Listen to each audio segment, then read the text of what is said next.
Shalom sahabatku, sebelum kita merenungkan kebenaran firman Tuhan di pagi hari ini, mari kita sama-sama berdoa. Tuhan Yesus, terima kasih untuk pagi hari ini.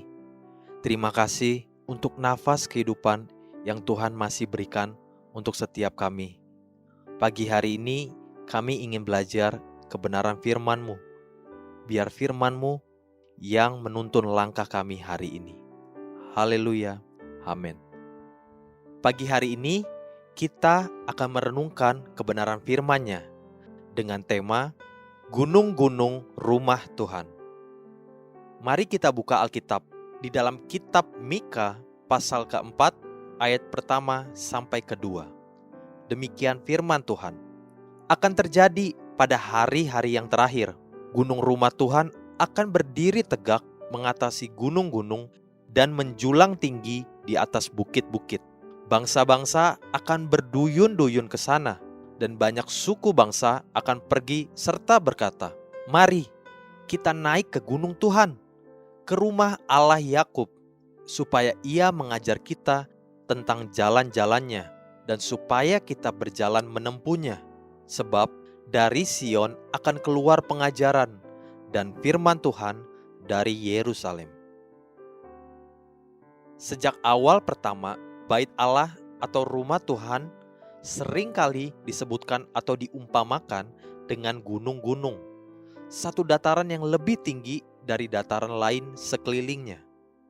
Ketika Tuhan pertama kali memerintahkan Abraham untuk mengorbankan Ishak, anak tunggalnya, sebagai korban bakaran bagi Tuhan, Tuhan berkata kepada Abraham, "Pergilah ke tanah Moria dan persembahkanlah dia di sana sebagai korban bakaran pada salah satu gunung yang akan kukatakan kepadamu." Kejadian 22 ayat yang kedua. Ketika untuk pertama kalinya Bait Allah didirikan oleh Salomo, setelah tidak lagi di dalam kemah-kemah pertemuan seperti pada zaman Musa dan Daud, Alkitab mencatat bahwa Salomo mulai mendirikan rumah Tuhan di Yerusalem di Gunung Moria, di mana Tuhan menampakkan diri kepada Daud ayahnya, di tempat yang ditetapkan Daud, yakni di tempat pengirikan Ornan, orang Yebus itu. 2 Tawarik 3 ayat yang pertama. Firman Tuhan juga menyatakan bahwa bait Allah yang sesungguhnya adalah kita, tubuh kita, hidup anak-anak Tuhan. Kitalah bait Allah, sebab roh Allah ada di dalam diri kita.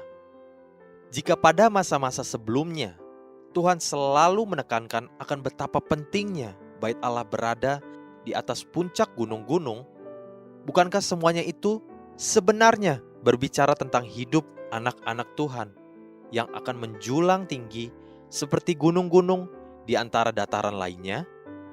Tentang apakah perkataan Tuhan Yesus ketika Dia berkata di Matius 5 ayat yang ke-14 demikian, "Kamu adalah terang dunia. Kota yang terletak di atas gunung tidak mungkin tersembunyi." Bukankah semua itu berbicara tentang kita, terang yang ada di atas gunung? Bukankah itu sama seperti bait Allah yang dibangun Salomo di atas salah satu gunung di tanah Moria? Kemudian pada akhir zaman, yaitu hari-hari di mana saudara dan saya ada saat ini, Tuhan kembali menyatakan lewat nubuatan Nabi Mika demikian. Akan terjadi pada hari-hari yang terakhir, gunung rumah Tuhan akan berdiri tegak mengatasi gunung-gunung dan menjulang tinggi di atas bukit-bukit.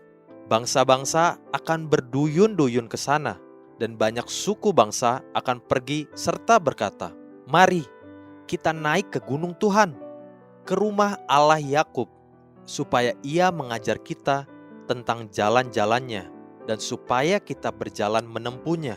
Sebab dari Sion akan keluar pengajaran, dan firman Tuhan dari Yerusalem."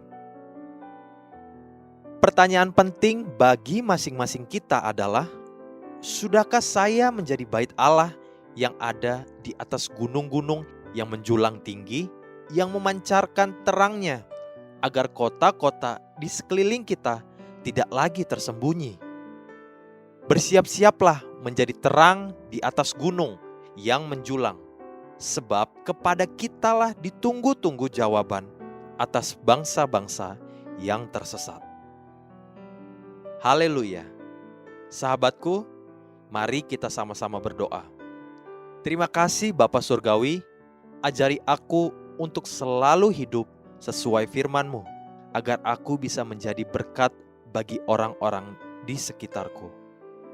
Amin. Jesus loves you, and so do I.